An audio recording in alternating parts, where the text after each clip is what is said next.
So my research is really looking at the Sustainable Development Goal 5, which is gender equality. And we specifically look at gender equality in relation to research and innovation.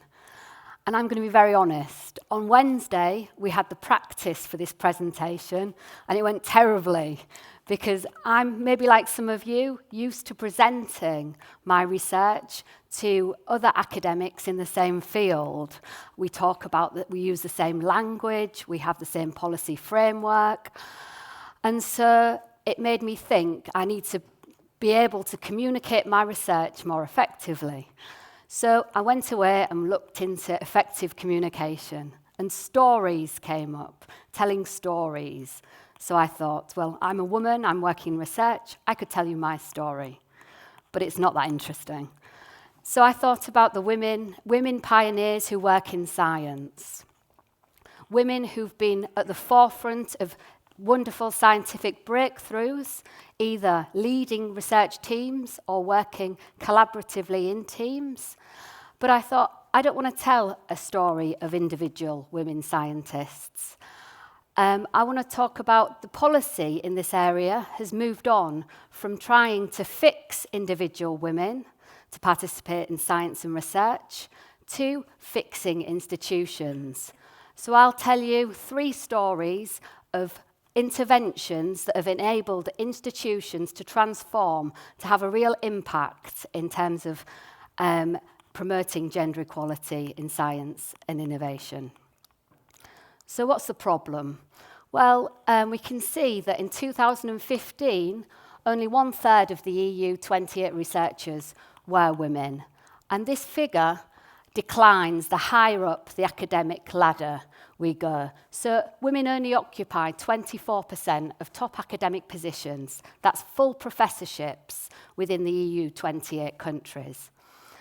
And gender inequality in science and innovation also affects the quality of research. So gender inequalities can mean that in research it costs lives and costs money. So for example, between 1997 and 2000, 10 drugs were withdrawn from the US market because of the life-threatening effects. And 8 of these had a greater risks for women.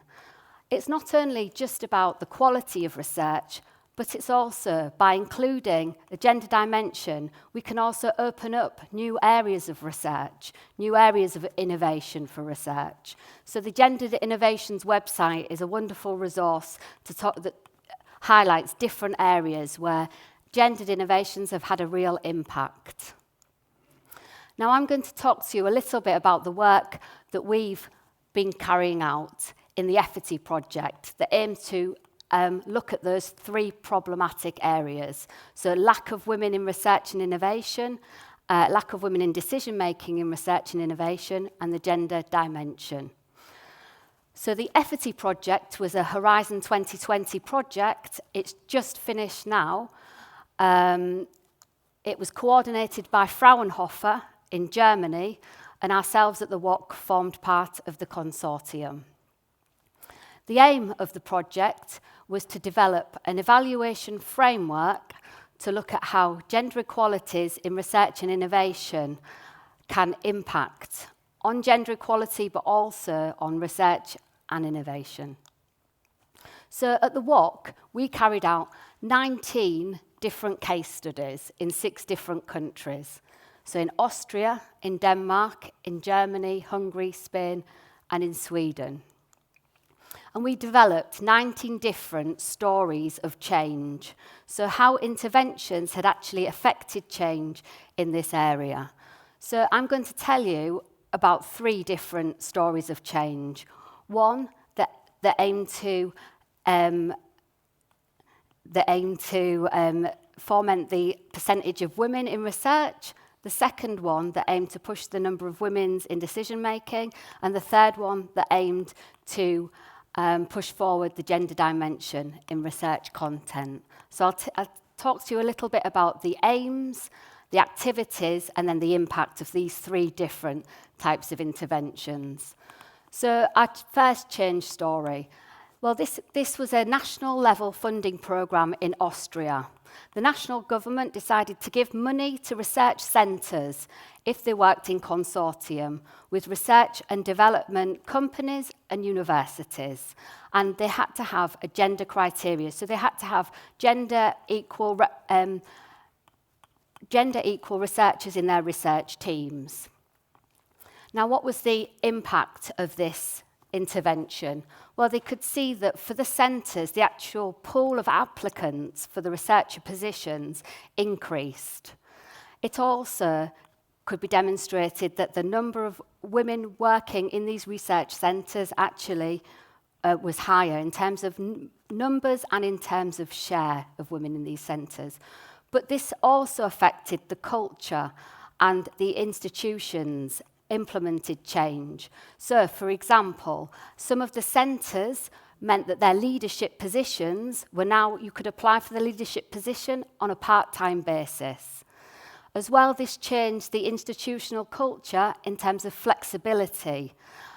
Flexible working practices became more common, and this was seen to benefit not only the female researchers working in these centres, but also the male researchers working in these centres. It improved their quality of their work life, and this meant that workers stayed longer in their positions, therefore benefiting the centre.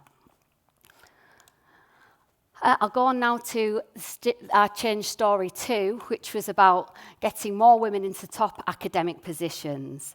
This was a national level initiative in Germany. Now, what the national government did was provide extra funding to higher education institutions to contract women professors. And to be eligible to apply for this extra funding, the higher education institutions also had to have a gender equality plan. So it was a very holistic approach, not only trying to promote women professors, but also trying to tackle other gender equality issues within the institution. And also the women who applied for these professorships had to go through regular application procedures. What was the impact of this initiative? Again, it was able to increase the share of women professors in Germany, and it also meant that more higher education institutes were implementing gender equality plans and also allocating more of their budget to carry out gender equality measures. So I'll go into our change story 3. Change story 3, this is a national funding programme in Austria, and this was funding allocated specifically for research projects to integrate the gender dimension into innovations, products and services. So research institutes were working together with companies, and they had to bring the gender dimension in from the research question through to the activities, the methods, the analysis, and evaluation and the dissemination of the project. So they had to integrate the research, the gender dimension all the way through the research. Projects were mainly funded in the fields of ICT, mobility, and life sciences. And the impact of this programme could be seen to be there was further research developed afterwards, so people who'd participated in these projects went on to further develop more research, but also products then also applied to develop their products. So it meant the products went into the market. Better quality research was also one of the impacts that was demonstrated. And also, people who participated in these projects came away with skills, more competencies of how to integrate the gender dimension. An unintended impact of this project was also that the majority, I think 2/3 of the IPs were actually women. So this had another effect. So they're the 3 change stories. So I've hoped to really try and identify some of the main areas of impact that are change stories that we developed in the EFFORTI project where they've had real impact. And we've just published this article in Evaluation Programme and Planning where we explain a little bit more about the case study work that we developed. And I'd just like to say that we hope that by the time my daughter goes to university, we'll have been able to create more gender-fair workplaces in R&I, and that we'll have more knowledge about how to develop real innovations by integrating the gender dimension. So, thank you very much.